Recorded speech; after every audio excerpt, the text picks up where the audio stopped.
Good evening. I'm Harold Holzer, director of the Roosevelt House, and I'm not here this time to introduce tonight's program. Instead, I want to introduce the person who is going to be doing the introduction because she is the incoming director of the Hunter College LGBTQ Center at Roosevelt House.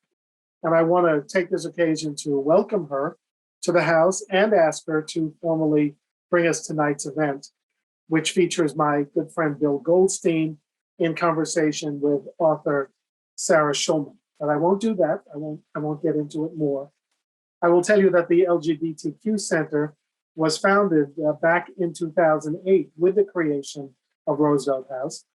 It works with us to conduct research, lead public programs, and generate policy ideas, building bridges between researchers and policymakers, working on student and faculty engagement as well, all on the path to advancing LGBTQ individual and community rights.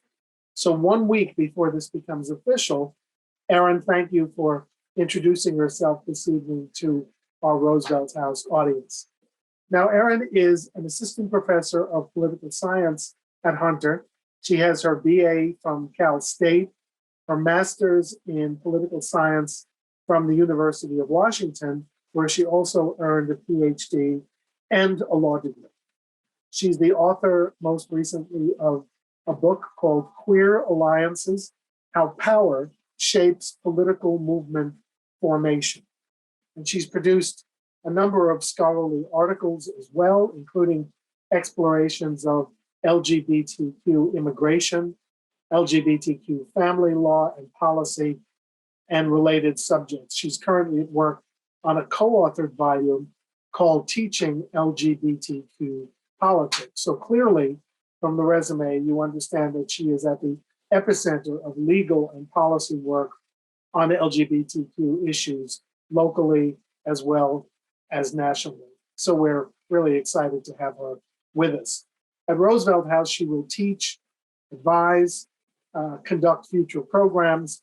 As I mentioned, in fact, stay tuned for an invitation to come to begin Pride Month and her official tenure at Roosevelt House on the very same day, June 1, with Erin moderating a discussion of municipal LGBTQ issues with some of our citywide candidates for office in the June 22nd primary.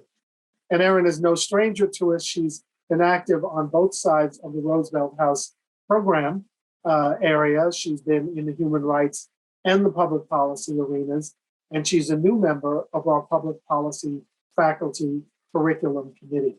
She also co-taught an LGBTQ course at Roosevelt House back in 2019, I believe. The years are sort of melding together because of the pandemic. But she's a cure. So we are delighted to welcome her to Roosevelt House. You get the preview tonight. So it's a pleasure to turn over this evening's proceedings to Professor Erin Mayo-Adam. It is my honor and privilege to welcome you to our featured event this month, Sarah Schulman, in conversation with Bill Goldstein on her new book, Let the Record Show: A Political History of ACT UP New York, 1987 to 1993. Let the Record Show is the most comprehensive account ever produced on the organization ACT UP and American AIDS activism. The book is based on 17 years of interviews with nearly 200 members of ACT UP and is set at the height of the AIDS epidemic in New York City, when hundreds attended ACT UP meetings. The book is notable for an array of reasons. It focuses on the experiences of activists at the center of the AIDS crisis and serves as a direct challenge to many movement histories, which focus squarely on white gay leaders and the work of a few straight heroes. By contrast, Let the Record Show recognizes a key insight in American politics. Political movements are coalitions, and the diverse people who compose them are the lifeblood of movement formation. Schulman's stunning history seeks to set the record straight by showing how racial justice, reproductive justice, and labor movement activists who have been erased from the narrative were key contributors in one of the greatest struggles for survival in New York history. As Marcy Bianco wrote in The Advocate, Let the Record Show is, quote, more than a history. It is an activist handbook that documents how a movement's theory of change emerges from practice, as well as an archive of both personal accounts and collective feelings, unquote. I am delighted to have the opportunity to introduce both the author of The Record Show, Sarah Schulman, and Bill Goldstein before what promises to be a memorable event. Sarah Schulman is a distinguished professor of humanities at the College of Staten Island and an alum of Hunter College High School. She is the author of over 30 works of fiction, nonfiction, and drama, and a co-producer and screenwriter of several feature films, including United in Anger, A History of ACT UP, a film I regularly assign in my own classes, and look forward to assigning alongside excerpts of Schulman's new book, Let the Record Show, in the future. Schulman's writing has appeared in The New Yorker, The New York Times, and Slate.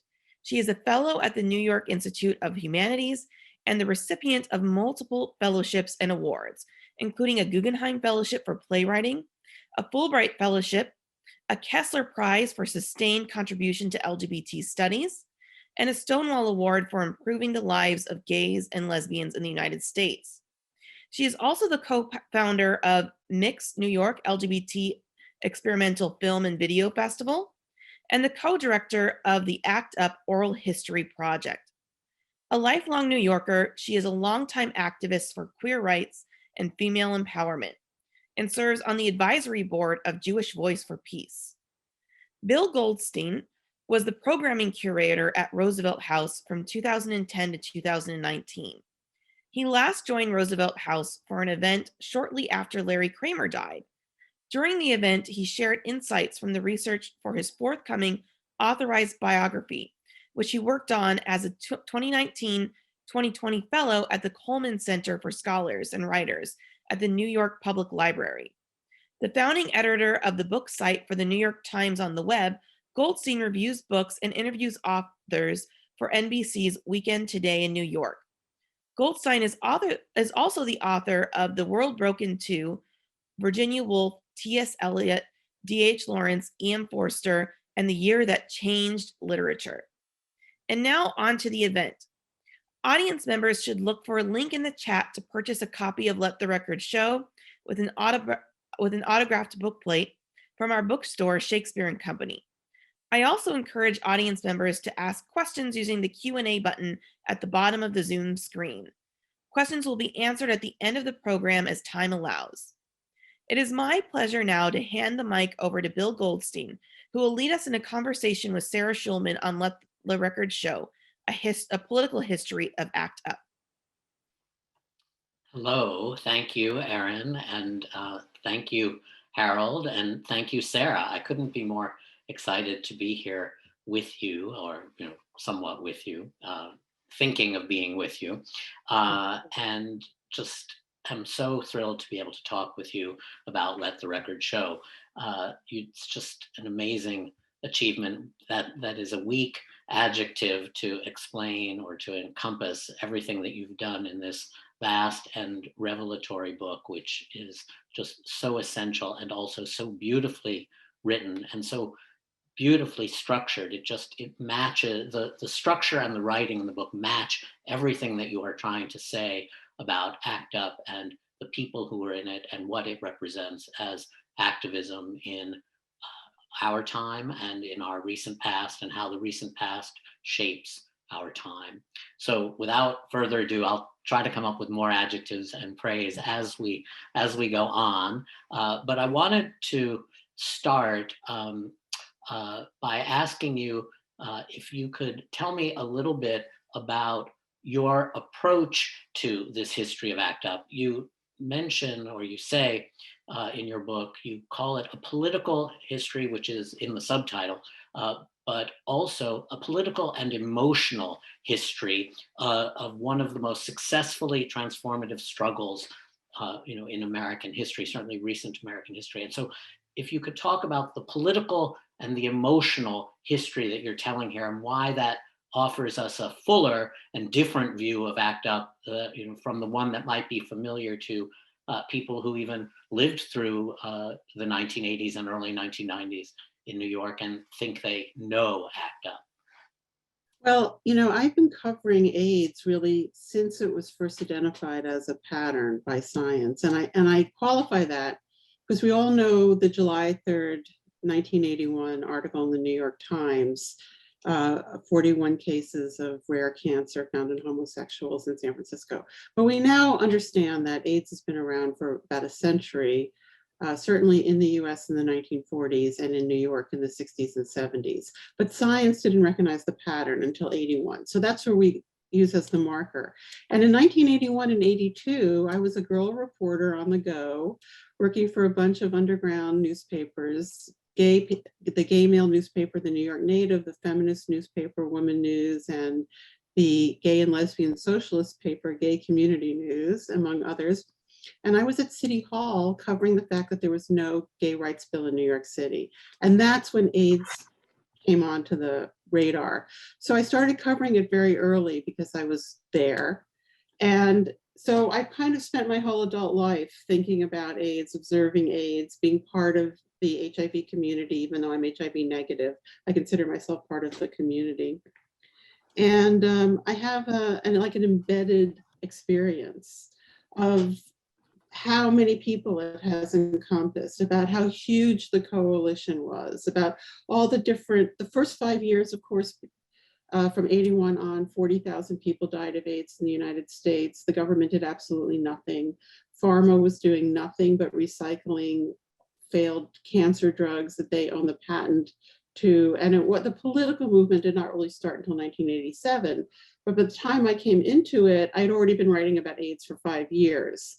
So I have a very holistic experience of it, and I wanted to convey that in a large way, and not for nostalgic reasons, but because I'm looking at how many people in our country right now are involved in activism on so many levels, how much people want change.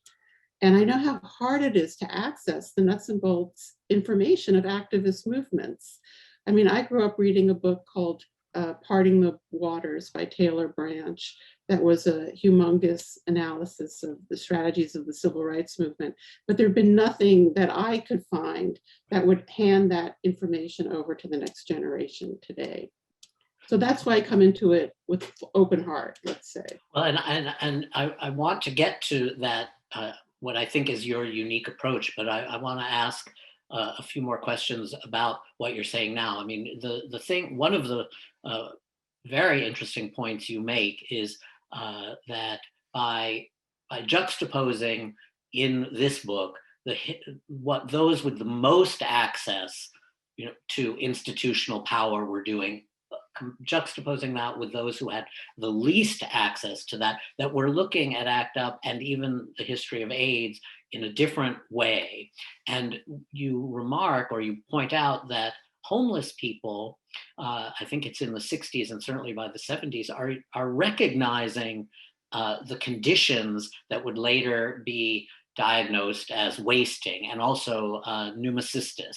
And so that the language that they were using to describe that was invisible because of their own invisibility. So could you say a little bit about that? Well, one of the people I interviewed is Betty Williams, who was a member of ACT UP, who was a straight Quaker who had been working with homeless people. And she reported homeless people using the terms the dropsies for what we now call wasting syndrome, and junkie pneumonia for what we call pneumocystis. So AIDS was so visible that people had language for it, and yet because of our illogical and unfair healthcare system, science could not see it until it reached a certain kind of middle-class gay man who had access to medical care. Right. And I want to start out by just saying who that man was.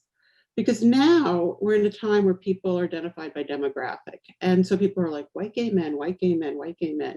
It implies a lot of access and privilege. And compared to when you and I were younger, that is true.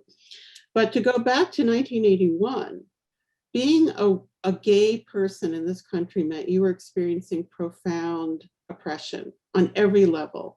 Legally, gay sex was not made, the sodomy laws were not overturned until 2003.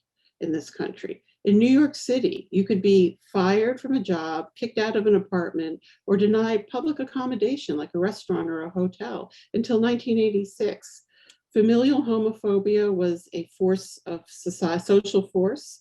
It made people have to leave their countries, have to leave their hometowns, and violence on the street for people who were visibly gay was a constant threat. So gay men who we're talking about, there's a relative privilege, but yet at the time we're in a profoundly oppressed category. And I also think that people forget what a terrible disease AIDS was, that you really suffered when you had AIDS. It's a horrible death. And just for people who don't know, AIDS means that your immune system doesn't function. So you would develop what's called opportunistic infections. So people would get dementia, blindness, the nerves in their legs would swell.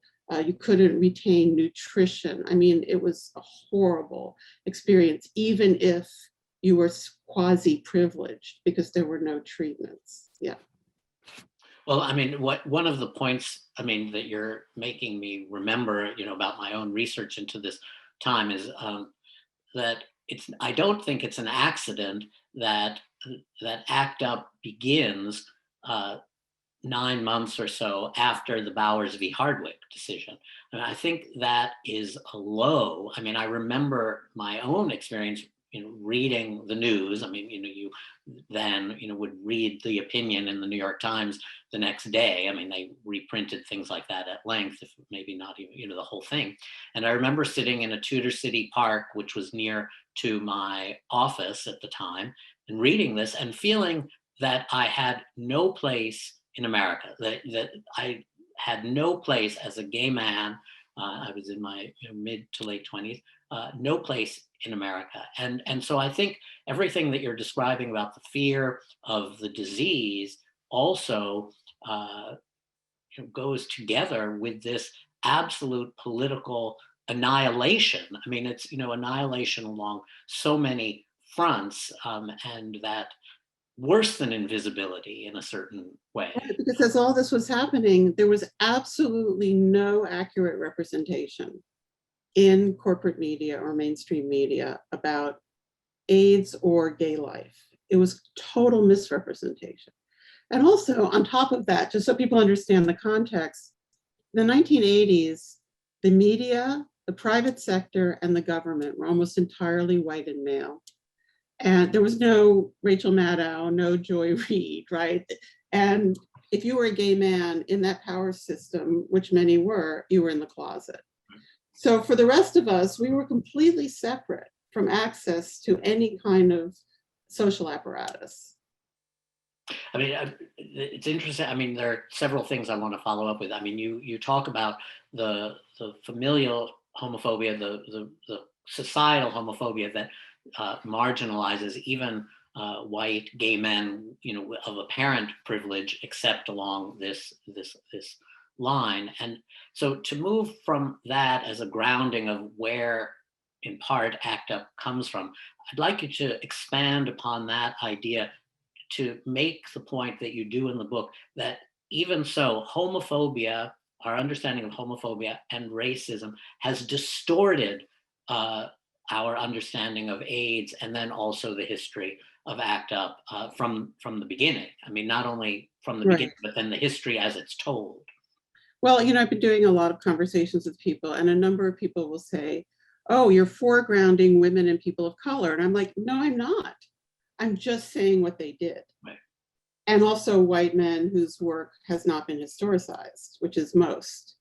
So by simply saying what people actually did, you get a completely different history of the movement.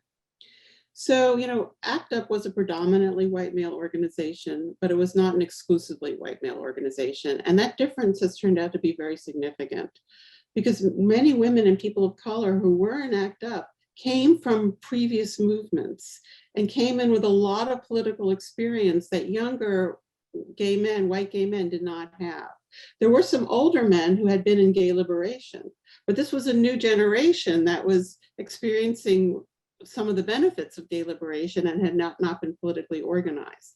So, we often mistakenly think of political movements as discrete, that they come from nowhere, and especially with gay movements, because gay people, when they were in earlier political movements, were often in the closet or were kicked out. There were lesbian purges and feminist movements, and, you know, famously Bayard Rustin being sidelined in the civil rights movement. So we tend to see ACT UP as its own phenomena, but it's not. It's like, as in all political movements, it's heavily influenced by and a product of the previous movements.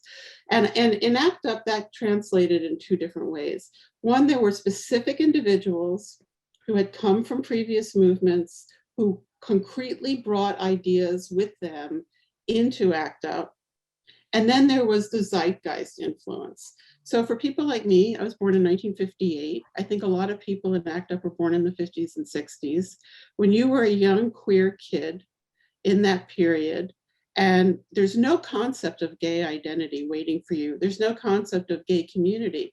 But on television, there's Black resistance. On television, you're seeing the Black civil rights movement, or in Life magazine, or in Jet magazine, or in your family's participation, doing direct action, doing nonviolent civil disobedience, standing up on moral ground. And I think for my generation, that was very, very influential. So when you go back to a foundational text like Martin Luther King's letter from Birmingham jail, where he lays out his definition of direct action, you find that it is exactly how ACT UP approached direct action, even though we never mentioned that article. And we were unaware, but I think we had internalized that information generationally.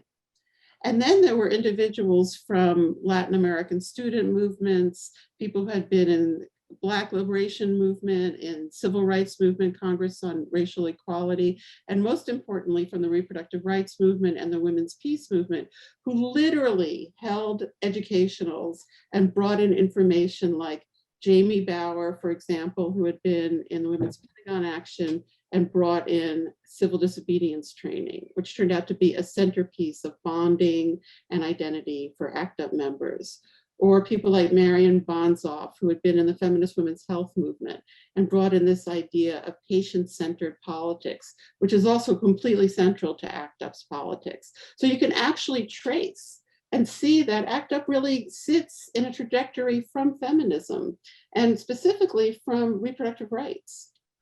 I loved that that argument you make. I mean, you say that ACT UP in that way was a feminist movement, and you make the link between, and now unfortunately the phrase has slipped my mind, that between the idea of what ACT UP might do if ideas like William Buckley's to tattoo people with HIV or AIDS and also to round them up, if that were to happen, that there was the example of, is it underground testing for Marian Bonzoff had said, well, we'll have to do what people did who did illegal abortion and did these networks, and the men were like, what's that? Yeah. So she held, you know, an educational. Yeah, so you can really trace it.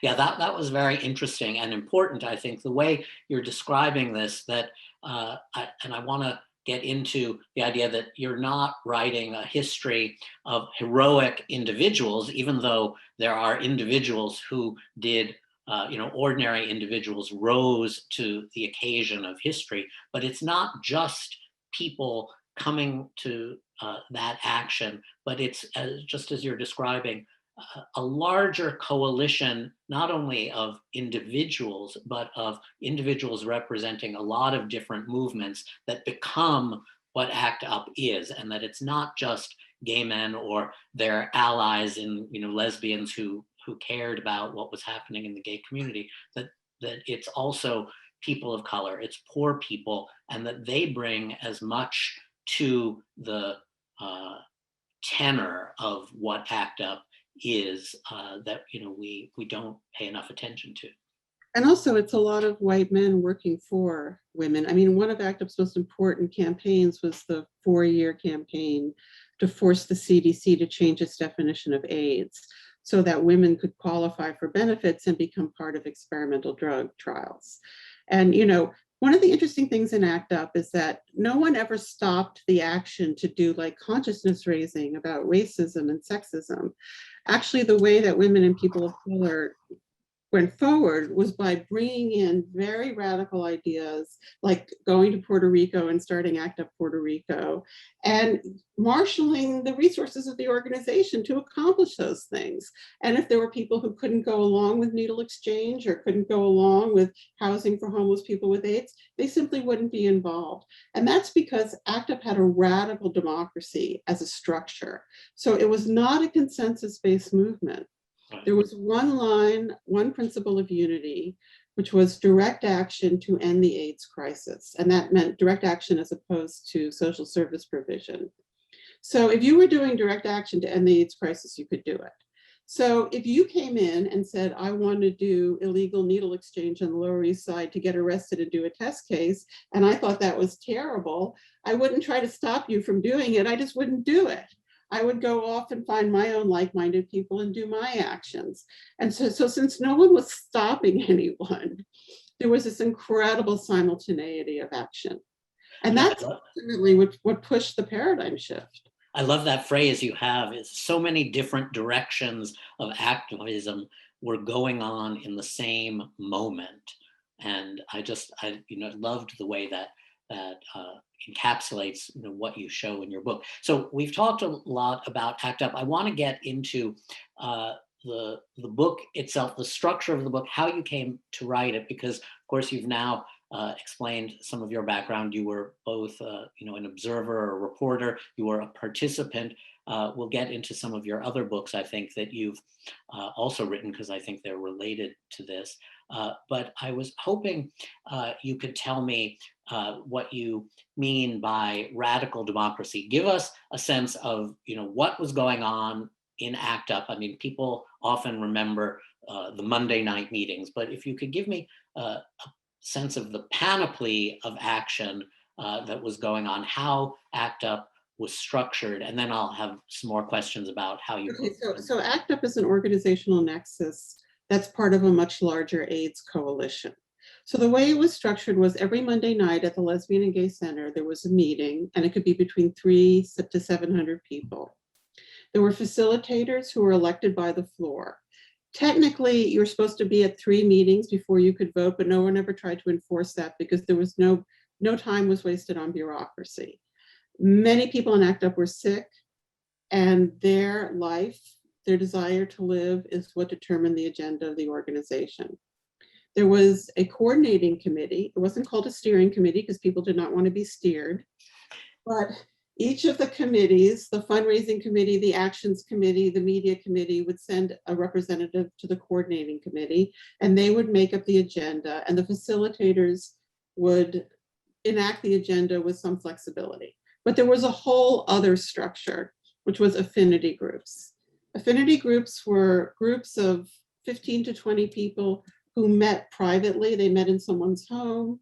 They were not accountable to the floor. They did not have to get their actions approved. Often they did illegal actions, but they were offered legal support by the larger group. And so if the larger group had decided to do an action at the Food and Drug Administration to try to force access to new treatments, the affinity groups would plan what kinds of civil disobediences and what kinds of artistic expressions they would do at those larger events. But ACT UP members were also working in other communities at the same time that did not show up so much often on the floor. So for example, there was, Richard Elovich is one of the leaders that I talk about, organizing for intravenous drug users and trying to get needle exchange in New York. And that involved coalitions with all kinds of other people in the city who were working for the same thing. David Dinkins was the mayor at the time, and the Black community, there were voices that were very hesitant about needle exchange, and he was afraid of needle exchange. So there was other kinds of coalitional work on the street to push that forward. The housing committee, people like Charles King and Gadali Braverman and Eric Sawyer, they were working to try to get housing for homeless people with AIDS, and eventually they formed Housing Works. So they were involved with the homelessness network New York. The people working on this, changing the CDC definition, was a coalition with women with HIV. And because that campaign took 4 years, most of those women were dead by the time we finally won. So one of the things I try to do in the book is to juxtapose campaigns so that people can understand how your strategy is determined by your social position. So I show, for example, that Larry Kramer went to Yale with the head of Bristol Myers, and he was able to get a meeting at Pharma, and he could bring Mark Harrington, one of the brilliant people in ACT UP who had a Harvard degree, and they could come and have a meeting, and then maybe there'd be a catered lunch or whatever, and these people who were from a similar background could communicate, right? But then you have, if you juxtapose that with the campaign to change the CDC definition for women with HIV, it took them 2 years to even be able to get a meeting, because there was no one like them in the government or in positions of power or in pharma. Juxtapose that with the campaign to get needle exchange in New York. And that was totally messy. I mean, people who were ACT UP members OD'd and died during the campaign. Somebody stole $10,000. I mean, but they won also. So all 3 of these campaigns won, but only one could really play respectability politics. The others had to be messy and break rules and be rude, and they did it. And it just shows you that you have to assess where you are in relationship to power to pick the strategies that are going to help you advance towards your goal. Well, so I want to, you mentioned the CDC, the change in the CDC definition. And one of the things that I think is so important about your book is focusing attention on that and other accomplishments, some of which you've just described, including changing insurance exclusion, ending insurance exclusion. So in the book, you give a 7-item list.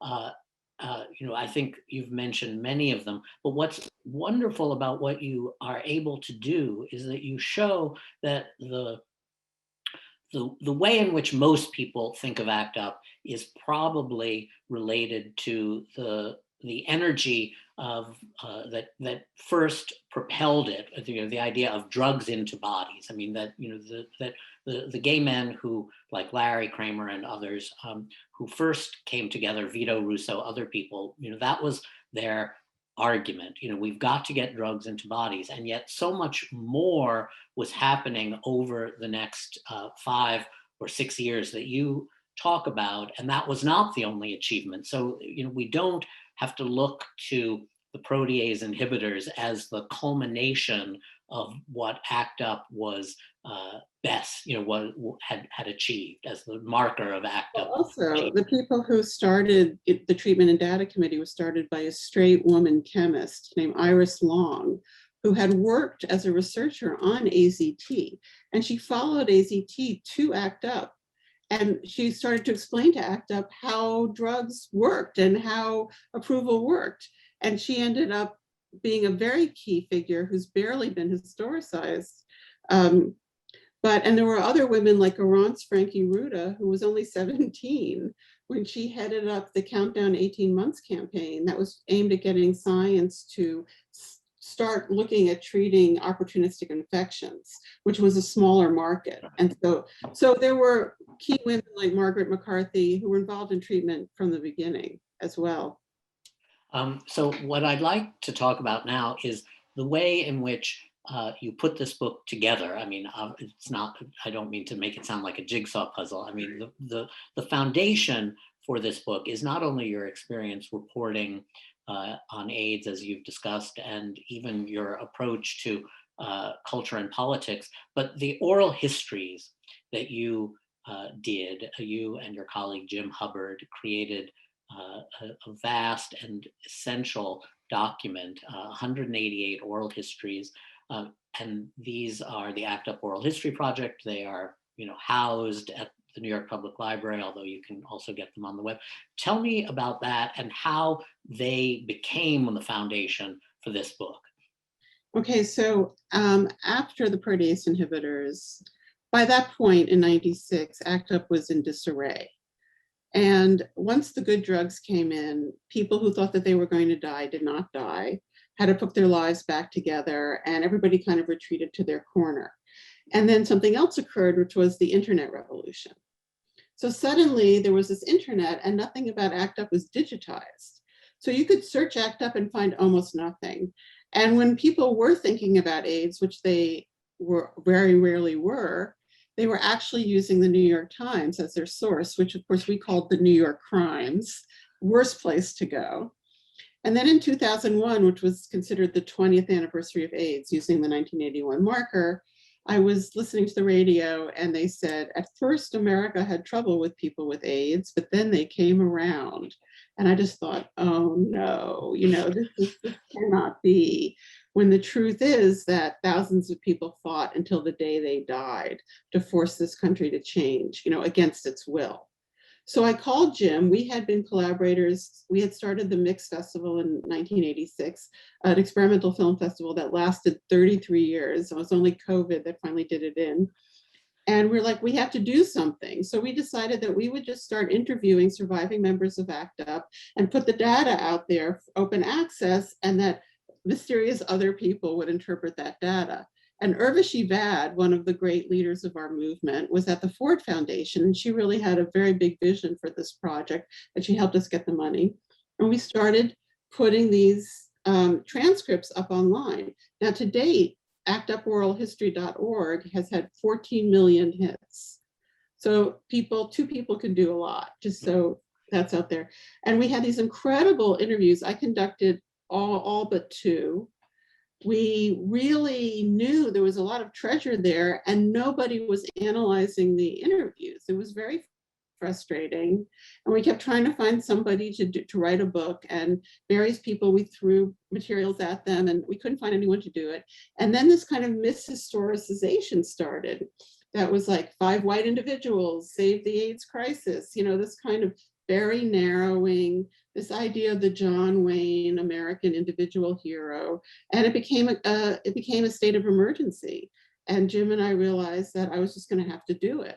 So that took about 3 years of rereading all of the interviews and pulling out the tropes.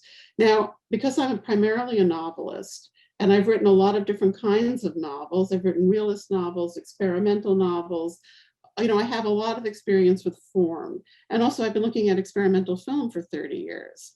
So I know that formal invention can often reveal truths that traditional realism hides. And when I started to look at this material, I realized that a chronological telling would actually obscure the reality, which is the simultaneity, the freedom of the movement, the big tent politics that allowed people to be where they're at, which is what a good movement needs to do. Movements that try to force people into agreement or into one strategy or one analysis always fail. I can't think of a single example that's otherwise. But movements that allow people to be themselves are the movements that really produce culture, and that's where change takes place. So I realized that I needed a horizontal structure that would convey the tropes and the depth of what really went on. And then at the back of the book, there's a 7-page chronological timeline. So if you're reading about something and you want to understand where it fits in, you can go to the back of the book and find out what month and year it was, what else was happening. But to tell it that way would have been to lose. And it was interesting because when Jim was working on his film, United in Anger, we went to film sources to try to get money for it. And they would say, oh, a documentary needs to have 5 or 6 characters on a journey. And Jim was like, no, we can't do that because that's not what happened. This is a story of a large group of people and we couldn't get any film money.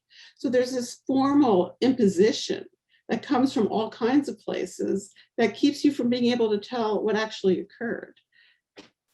Well, I want to get into the fact that you're a novelist, but one of the things I loved, this is in many ways as an exhilarating history of a grim, long passage in American history that is really not over now, which you make very clear that AIDS has not disappeared. The traditional story of the protease inhibitors coming in and saving everybody's lives is very different from what is actually happening on the streets today in America today, around the world today. But you within that grim history, as I say, you bring, I thought, sometimes a sense of humor. You say how in doing these interviews that you realized in many ways you were the right person because so many New Yorkers were used to telling their stories to middle-aged Jewish women because they spent so much time in therapy. Yes, exactly. So lest you think that, this is all, dark. I mean, there is exuberance too, and not only among the people, some of whom are lost in the end, but, who feel passion and purpose, but also because Sarah is a writer of many different registers. So you mentioned that you are a novelist, and one of the things that I found most striking about your novelist's approach to the subject is not only that you have an innovative structure and you could tell a story of simultaneity in an expansive but not chaotic way. You make sense of it even within that multiplicity. But you talk about how in doing the interviews over time, you began to understand something about what drew all of these people together into ACT UP that was different from what your preconceptions of what must have motivated them. And the reason I want you to talk about that is you make the point that you are most engaged by, most interested in a characterological analysis. I thought it was interesting that you as a novelist approach it from the basis of characters and character. And so if you could tell me what you thought through and realized in your observations about what brought all of these people together. So the book is told people and experiences first. And I highlight about 140 people. So when Jim and I started interviewing, and James Wensey, also the great James Wensey, who has shot 700 hours of footage of ACT UP, our first question was, what do these people have in common? Why them and nobody else? Because most people who cared about AIDS, who had AIDS, who desperately wanted AIDS to end, never joined Direct Action. And a lot of people worked in very important volunteer organizations like God's Love We Deliver and things like that, or were buddies at GMHC, but vast majority of people did nothing. So what was it about these people?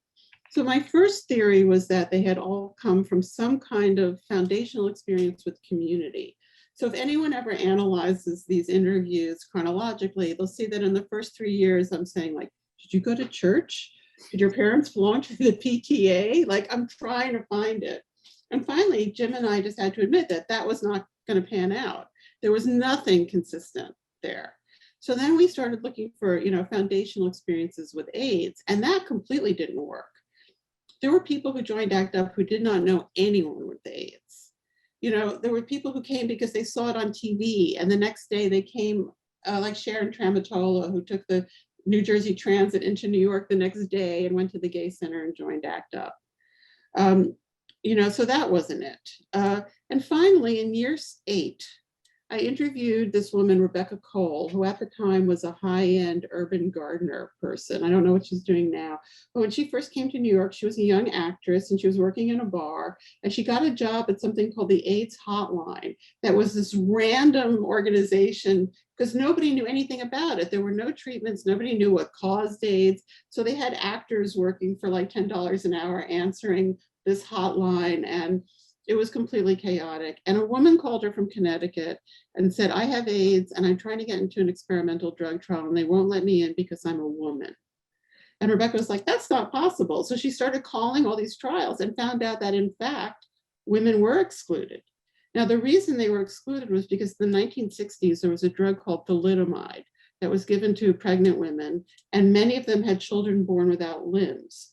So the pharmaceutical company paid out millions and millions of dollars in settlements. So to avoid that in the future, they just said no women in experimental drug trials. So Rebecca called the CDC, made an appointment, and with a friend of hers went and met with them. And this is the beginning of the solidarity movement with women with HIV. And I'm like, okay, I get it. This is the kind of person It's not experiential. You know, it's a person who cannot be a bystander. And that's what these people have in common. I loved that phrase. I mean, you wrote, in case of emergency, they were not bystanders. It's just such a brilliant line. And you also say, these were people who were unable to sit out a historic cataclysm. Right. It's so moving to see that. And then to, I mean, just in our, moment, I mean, in the last year and a half, I mean, with various social movements that have taken to the streets, I mean, to look at, what has happened in Washington Square Park and then across, the country, and to think of individuals today in that way, people who are unable to sit out a historic cataclysm. Right, and because this was a life and death movement, people gave their entire lives to ACT UP. I mean, people lived with people from ACT UP, got their jobs through ACT UP, were doing ACT UP every night of the week. And then in the morning, it was a way of life. And that's what it has to be if you're trying to achieve a paradigm shift from the margins. You do need vanguard groups that are committed to being effective. And that's a very important part of this. Maxine Wolf, who's one of the very respected leaders of ACT UP, she famously said that theory will emerge from your action, which is the opposite of the leftist kind of Gramsci praxis idea.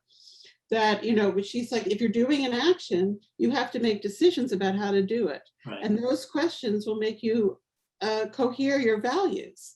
And that's how your theory will emerge.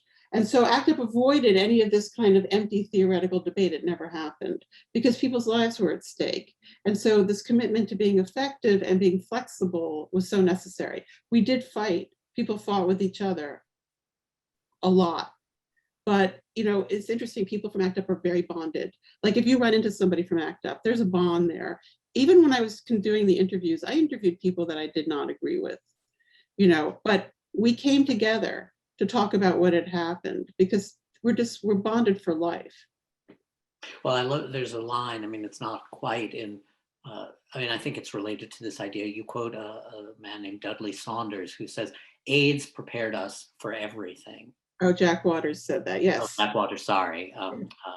I had a note that Dudley Saunders said, speaking about, in particular about the protests, I think particularly at St. Patrick's Cathedral, invisibility made visible at the center. That was Dudley Saunders.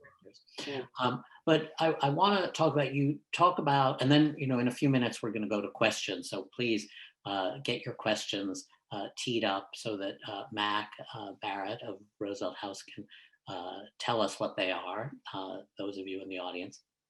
You talk about, of course, that it was a matter really of life and death. I mean, that's a cliche, but it's obviously true. It was a matter of life and death. But what I want to ask you about is the other way that you look at that. I mean, that it was a matter of life and death. You talk about the fact that life was surrounded by death. And if you could say something about that, I think we can finish off by linking that to ideas that you've raised in your earlier books and the way in which I think this is a culmination and fruition of decades of thinking by you in a particularly unique way that I want to pay tribute to before we end. Thank you. Well, James Baldwin famously said, not everything that is faced can be changed, but nothing can be changed until it is faced. And as I say in the book, in order to get out of hell, you have to recognize that you're in hell. So in order to solve problems, you have to face what they actually are. You have to deal with a harsh reality. And people who came to ACT UP, they came to save lives, but they also came to face death and dying on a daily basis. They were willing to do that. Some people had to do that. And some people were willing to do that because that's what had to be done in order to address the issue. And people who couldn't deal with it didn't come. So being in ACT UP meant watching the people that you were connected to disintegrating. And some people were very, very sick and really suffered and we were very young. These were young people in their 20s for the most part. So that confrontation was there all the time.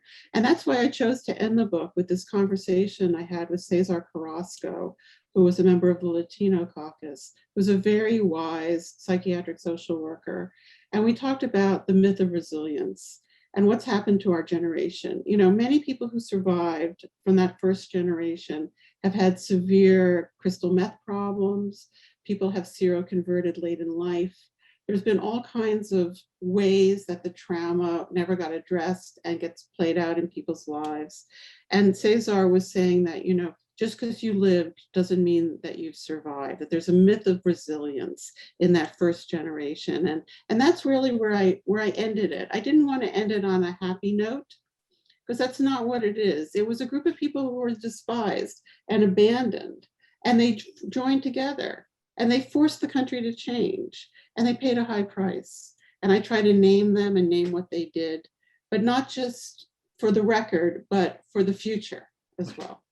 Well, one thing that you do so brilliantly in all your books, and that's why I want to talk about this last, or, you know, before we go to questions, is you describe in this book, you know, this time that, and ACT UP in particular, it was a landscape of disappearance and apparition that you're trying to recapture here.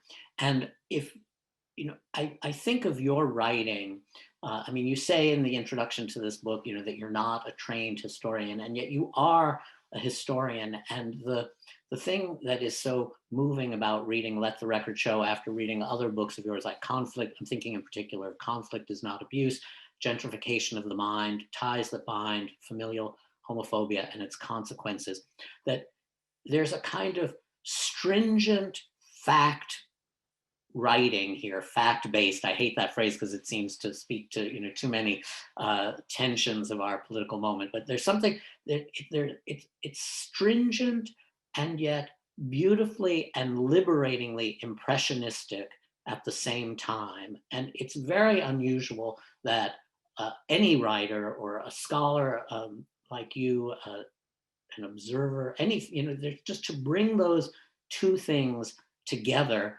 in such a tightly woven and convincing argument, to use both of those aspects of, you know, sort of what you're looking at and thinking through. And if you could just talk about how this might be, Let the Record Show, sort of a fruition of all that you have written before, since you say that this is your fifth book of nonfiction. But, you know, I'm a person who was not supposed to have a story, right? I was born in 1958. There was no such thing as a lesbian intellectual. Many people of my generation who were ambitious and wanted to create were closeted in their work in order to do that. And I didn't want to be that way.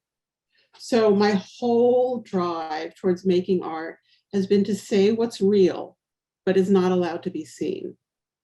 And, you know, there's been it's interesting watching the difference in response to my lesbian novels versus nonfiction books about men, because those books, people are like, oh, you're such a great writer. And then I'm like, great, here's my new lesbian novel. And then it all kind of becomes apparitional, as Terry Castle would say. You know, so there's been this, the only thing that I've had that's been driving me is my ability to look in the air and see invisible structures that are there, but haven't been articulated. And that's what I try to do with every book, and every play and everything that I'm doing, whether it's fiction or not fiction. And I never enter into an existing debate and take one side or the other. I'm always trying to open the door and create a new way of thinking. And often people are very resistant at first. You know, whether it was Israel-Palestine and the Queer International, you know, whatever, Conflict is Not Abuse, there's resistance. But then as time passes, because the new idea is the most threatening idea, and you're much better off being the fifth person with an idea than the first person, right? But if you're able to survive long enough, people can start to get used to this other, the admitting that there is this other structure in place, you know. And the same was with in this case. Like, I felt there was an emergency, that the future was being told that individuals were going to rescue them, and that we have to all agree on the same language and this type of thing. And that's not true, you know, and that somebody had to share with the future that politics that empowers people where they're at and allows for multiplicity of approaches is the politics that has the best chance of being successful. Well, thank you. And I just, before we go to questions, I want to thank you, but I also want to urge anybody who is wondering about reading Let the Record Show. I hope they will buy it. I know that you can buy it with a link here, but you should also read Sarah's novels. The Cosmopolitans is brilliant. You should also read After Dolores, People Like Us. I mean, there are so many, but Rat Bohemia. Please do not deny yourself the pleasure of Sarah. A good lesbian novel. Right. Good, yes, exactly. Her good lesbian novels. So they are all of a wonderful body of work, and I hope we've made people enthusiastic to venture into the world of Sarah Schulman. So, thank you so much. so I guess now it's time for questions. But thank you so much, Sarah. I mean, I've just been thrilled to have this time with you. Okay, thank you. Thank you, Bill. Thank you, Sarah. I'm here to share some questions that the audience has been asking in the Q&A throughout the discussion. The first one, well, before I do that, Roosevelt House Director Harold Holzer is encouraging me to reiterate how grateful we are that Sarah Schulman has come back to her alma mater as a graduate of the Hunter College High School, where so many other luminaries attended. I believe Elena Kagan was maybe the year before you. So that's special to have you back. First question from Scott Long. He thanks you for the book and he looks forward to reading it. He says, a great deal of LGBTQ plus organizing in the US has been dominated since the 90s by appeals to money rather than popular mobilizing. I wonder if you could talk a little about why the strategies and successes of ACT UP didn't become more of a model for US LGBTQ politics, which is not to discount the huge influence they've had on other movements. Okay, thank you. I also want to say that I did go to Hunter College and I studied with Audre Lorde. And I'm part of the movement to get the West Building named the Audre Lorde Building. So I'm really a Hunter alum. Thank you, Scott. So I think what's happened with queer politics is actually very exciting, which is that, you know, the reason that there was an autonomous gay movement in the first place is because the other movements on the left didn't want us. And gay people were kicked out of feminist movements and kicked out of leftist movements. But now what's so exciting is that when you look at the movements that are on the ground today, the movements against police violence, Black Lives Matter, the Dreamers, Palestine Solidarity, you see openly queer and trans people in leadership of all of these movements. We have been completely integrated into the most important radical movements that are on the ground. And that's where our liberation movement lives right now. It doesn't have to be separate anymore. You know, we're part of it. So I think that that's very exciting. Great. Next question from, I'm going to struggle here. Isaias Fanlo, who I believe was involved in ACT UP in Barcelona. So this person says, I wonder if it is possible to reconcile the communal project of ACT UP that Sarah Schulman masterfully describes vis-a-vis the way it has often been portrayed as an association led by Larry Kramer. Since Bill Goldstein is working on a biography of Larry Kramer, I would like to ask, how would we accurately describe Mr. Kramer's role and importance within ACT UP? I'll start, and then Bill, why don't you correct? So I interviewed 188 surviving members of ACT UP, and no one thought that Larry Kramer was the leader of ACT UP. The idea of Larry as the leader of ACT UP is an external myth. And it's because I think the media was predominantly white and male at the time, and they needed the white male hero, and he had relationships in the media, and that's how that emerged. But internally, he wasn't. I think that his main role was that his speech was the catalyst for people in the audience to realize that they had to form an organization, and he was part of that. But he got mad and quit many times. He was problematic, and how much influence he actually had internally is something that I think it's hard to assess. So I think, Sarah, you're completely right. I mean, he was not, you know, I think it's partly to the dynamic that you're talking about, you know, the heroicization. There's also a related creation myth, you know, that something happens because, you know, George Washington is the father of our country, or, you know, something like that. And so Larry gave a very important speech that led to the creation of ACT UP. And so his involvement, as Sarah says, you know, was he often quit, he came back, etc. I was surprised in reading through a lot of the minutes when I was at the New York Public Library of meetings, and that Larry was often there, but not a vocal presence. I mean, there are recording comments from people and down to the level of saying like someone in a purple shirt if they didn't know who he was. And Larry is not speaking on a regular basis. I think he was influential because people looked to him because he was a voice within ACT UP and outside of ACT UP, and obviously had a large public profile by 1987 when ACT UP begins, and it's not something that faded quickly by any means. So he had a presence as a voice outside of ACT UP that was woven in many popular accounts and in many people's feelings as the voice of ACT UP. So I think those are to be separated. I think Larry would in some ways resist, as Sarah does, the dynamic of heroicization of a few people, because he used to be very angry, who would get very angry if people stopped him on the street to thank him for what he had done. And he would often yell at them, well, you could be doing this, or, you should be doing this, or, come to the Monday meetings at ACT UP. And he could get impatient with that. I think as he got older, I mean, he lost some of that fire to deflect, praise, or maybe he just became better adjusted to saying thank you. But I think just as Larry resisted talking about Stonewall as a founding moment, I mean, as the key moment, and he felt that Stonewall, although it obviously happened, was sort of like the myth of Plymouth Rock and 1620 and the founding of America. So Larry both collaborated in and often resisted the idea that he was the leader. I think he liked to think of himself as the founder of ACT UP because of his speech. But even in writing a biography of him, I have to complicate that idea. One person in ACT UP who I interviewed made the point that so many people came to ACT UP not because they heard Larry speak or because they knew anything about Larry, just as Sarah was saying, so many people came to ACT UP for so many different reasons.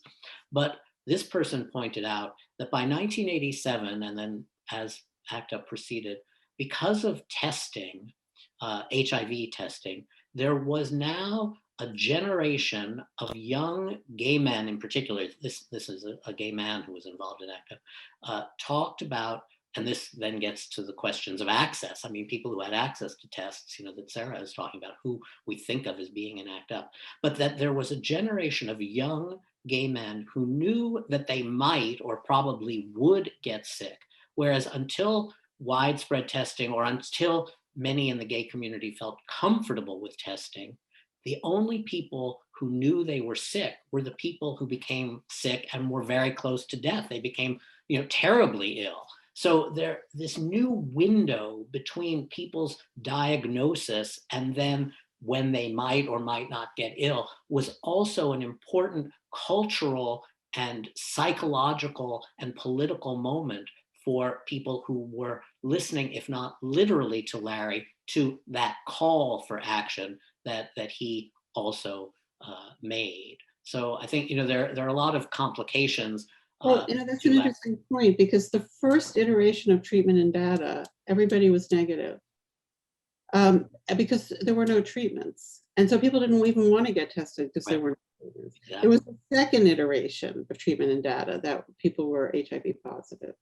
So there are a lot of things to say about Larry Kramer and the founding and leading of ACT UP. But one thing I will say is that your oral histories tell the story of ACT UP. When I interviewed a lot of people, they who knew Larry well, they didn't talk about him and what he was doing on the floor. It was often outside advice that he gave, or through his friendship with many people in ACT UP, how he felt he had some influence, or how these people felt he had influence. But it was not as a kind of like I'm sitting here and, Nancy Pelosi as, the Speaker of the House leading the chamber or something like that. Okay, I'm going to move on to another question from a former Roosevelt House guest named Felicia Kornbluth. She's the author of Ensuring Poverty, Welfare Reform, and Feminist Perspective. I just happen to know this because we hosted her for a discussion about it in 2019. She asks, would you talk a little about the lesbian role in ACT UP and the impact of forgetting their role? I mean, it's integrated throughout the entire history of ACT UP. It's a hard thing to isolate, but many gay women or queer women came to ACT UP with a lot of organizing experience, everything from how to run a meeting to how to think politically, and they were influential in every aspect of the organization. And when you remove women from the history of ACT UP, you lose much of what happened in some of the key campaigns. I mean, it's so integrated that it's hard to even separate. Gotcha. Hunter professor and former Manhattan Borough President Ruth Messenger says she's delighted to hear this, since she's the only other person she knows besides Sarah who got involved with the HIV/AIDS fight in 1981. She wonders if you, Sarah, paid much attention to some of the parallel efforts to support women with AIDS, which she was connected to very early on in her term as Manhattan Borough President. Well, Ruth Messenger is my mayor of New York. So I'm so honored that you're here. No, I don't know. I don't know what you're talking about, Ruth. What programs are you thinking of? Maybe she'll follow up and let us know. Okay. Hunter friend Melinda Pressler says, actor Billy Porter recently said there is a stigma of shame associated with being HIV positive. Do you agree with this, or do you think the stigma associated with AIDS has been mitigated? There's so much stigma connected to HIV. And because there's not a community of people who are openly HIV positive, as there once was. So the stigma is something that people have to carry. It's an individual burden, but we also now have the phenomena of HIV criminalization, which is this global phenomena in which people who are HIV positive are mandated by law to disclose their status to sexual partners, even if they are virally suppressed and therefore cannot possibly biologically infect anybody. And this is, in my book, Conflict is Not Abuse, I have a huge section on HIV criminalization in Canada, one of the great neoliberal examples, but it's everywhere and in many US states. So what that shows us is that, if you become HIV positive today and you have access to care, you can live a normal lifespan. So why all this fear of HIV? There's other diseases that are far worse than HIV, but the stigma is because it's associated with anal sex and sharing needles. And so it's still queered in people's minds. And that's why governments and individuals are so punitive to people who are HIV positive. We have a question here that makes reference to Canada. I'll ask that now. Glenn Nautio says he is watching from Ottawa, where federal funding to existing AIDS service organizations keeps being cut despite HIV rates comparatively exponential in indigenous communities or steady in BIPOC or aging queer populations. The question is, since AIDS is not over, what do you want to see more of in the future for AIDS-related protest and direct action? I think that the AIDS movement has to live inside the movement for logical and equitable healthcare. And it's part of it. In our day, it had to be separate, but today it must be completely integrated into that demand. Vincent McGee asks if you'll talk about ACT UP's birthing of the Treatment Action Campaign and ACT UP's role in the Treatment Action Campaign in South Africa. I'm not that familiar with that. I do know that Mark Visser, who was a South African in exile, who was an active member of ACT UP, went back to South Africa after the end of apartheid and was very much involved with people like Zaki Ahmed and other people in growing the movement there. But I end at 1993. And I'm only focused on New York, sorry to say. Mark has a new book out called The Pink Line that goes more into an international view. Ruth has followed up, Manhattan Borough President Ruth Messenger has followed up saying that she was alluding to work she did, early AIDS work she did out of the borough president's office with Latinx women with AIDS in East Harlem that led to the founding of the Iris House for women infected with or affected by HIV. Yes, thank you. Iris House is named after Iris Dela Cruz, who was a woman who died of AIDS, who was a member of Prostitutes of New York, PONY, and she used to write a column for the PWA Newsline called Iris with the Virus. And she was one of the leaders of the CDC campaign. And in fact, if you look at Jim Hubbard's film United in Anger, you can see footage and an interview with Iris demonstrating at Health and Human Services. Let's see. Mark Hene asks, what lessons does the early days of the ACT UP movement have for us as we confront the current COVID-19 pandemic? I mean, there are differences and similarities. You know, Zoe Leonard, who was in ACT UP, famously said that what AIDS revealed was not the virus, but the fissures in the society. And that's also true for COVID. Every time there's a cataclysm in America, it reveals economic inequality and racism over and over again. And so in that way, they resonate. But there are profound differences.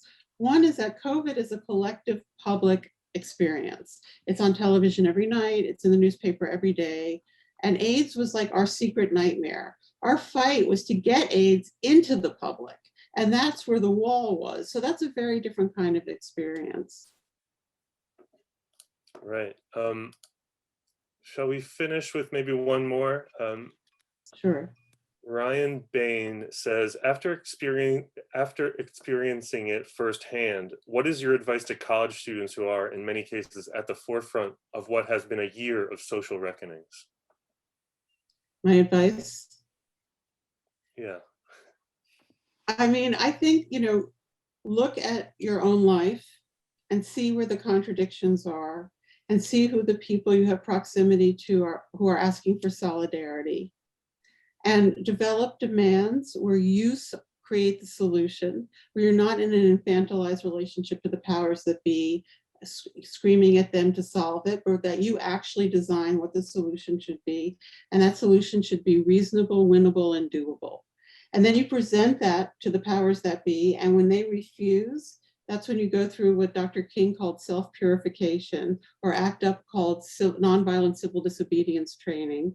And you do direct action to communicate through the media, not to the media, to the public, to pressure the powers that be to adopt your reasonable, winnable, and doable solution. Wow. Thank you so much for that. I think it's a good place to end. If you've got any further final thoughts before we wrap up, now's a good time for that. No, thank you so much. It's so great to be here. Thank you. Thank you, Bill. I really appreciate everything you put into this. Thank you, Sarah, and thank you, Roosevelt House, Harold, Erin, Matt, thank you. Thank you, Bill. Thank you, Sarah, so much. Thank you to everyone who attended. And with that, we can say good night.